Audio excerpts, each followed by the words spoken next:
One of the most powerful beings ever imagined, a god whose name was carved into weapons for victory, has been reduced to a comedy punchline. The ancient protector of the sky is now best known for delivering jokes about breakfast cereal and processing breakups.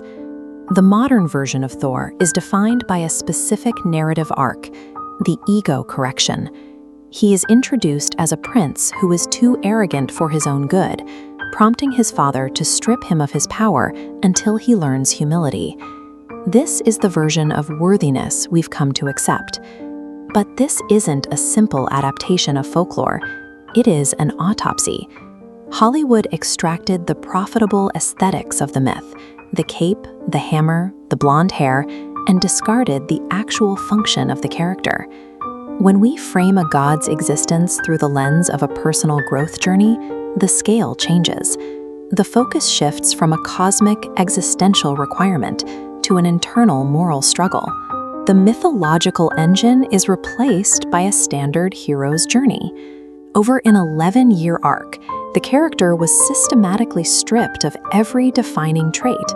He lost his hammer, his eye, his home, his family, and his physical prowess. Each loss was treated by the narrative not as a deepening of his tragedy, but as a setup for a gag. By the time we reach the later films, the God of Thunder is an emotionally fragile, directionless wanderer.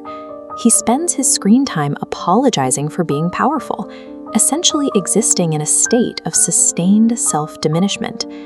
The films were massive commercial successes. Audiences laughed as the character was hollowed out. In the process, the cultural understanding of the character transformed from a categorical necessity into a sanitized theme park ride. We were told we were entering a cathedral, but we were actually buying a ticket for a franchise. If we go back to the original Norse texts, a different being emerges. The name Thor describes a vibrational force. Thor wasn't an administrator in charge of thunder. He was the border force separating the human world from the chaos beyond it. This structure is Midgard, pressed by chaotic forces called the Jotnar. Mythology treats them as entropy, the unmaking of reality. To hold that boundary, he used Mjolnir, a containment device for the specific, concentrated violence required to grind those chaotic forces back into the void. Thor's primary function in the Eddas was maintenance. He hunted giants because it was a cosmological requirement. If he stopped, the world tree would rot from the roots and the entire structure of reality would unravel. In this context, his violence isn't a personality flaw or an anger management issue. It is a biological necessity. He is the immune system of reality, responding to a threat that never stops pressing against the walls. This is why the hero's journey archetype fails the character. A hero journeys toward enlightenment, but a figure like Atlas or Sisyphus has no such luxury. Thor cannot step back to find himself because the wall he holds would collapse in his absence. We celebrate Prometheus for a single act of rebellion, but the original Thor makes the same exhausting choice every single day. He holds the wall without a redemption arc or the promise of a reward, carrying the weight of all living things as a standard duty. This reframes Odin as well. In the myths, the All-Father is a strategic general preparing for the inevitable end of the world. He sacrificed an eye for wisdom and recruited warriors for Valhalla because he knew exactly what the final battle would cost. When Odin banishes his son in the ancient context, he isn't a father teaching a moral lesson about humility. He is a commander forging a weapon. He is ensuring that when the end comes, his best soldier is ready for a war that has already been decided. By making the character relatable through humor and moral growth, the films erased the existential gravity of the being he was built to represent. The Colossus was traded for a character we could more easily understand. Grave. This erasure began long before Hollywood. When Christianity reached Scandinavia, the old gods were delegitimized. The figure who once held the wall for humanity was reframed as a demon, a pagan embarrassment that the new moral framework needed to replace.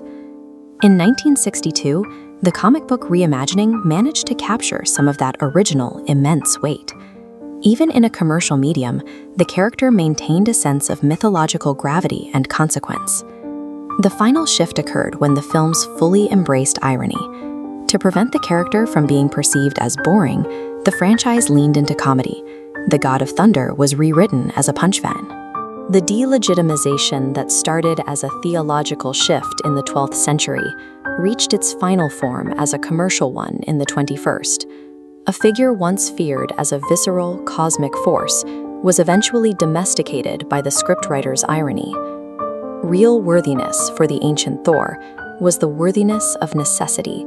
It was the capacity to show up and perform the labor of protection every single day without the promise of a romance, a character arc, or a happy ending. Modern, comfortable civilizations struggle to comprehend this role. We have built a world that no longer feels the pressure of the Jotnar, and so we no longer recognize the value of a god who exists solely to endure the violence required to keep that world alive. The next time you hear thunder, listen to the sky. Our ancestors heard the sound of someone working at the edge of reality. They heard the visceral price of their own survival. Steinal beat, the archetype of the wall holder, the being who carries an unbearable burden so that life can continue, has been traded for a franchise-friendly comedian. We are left with the spectacle, but the memory of the labor it takes to hold back the dark has gone silent.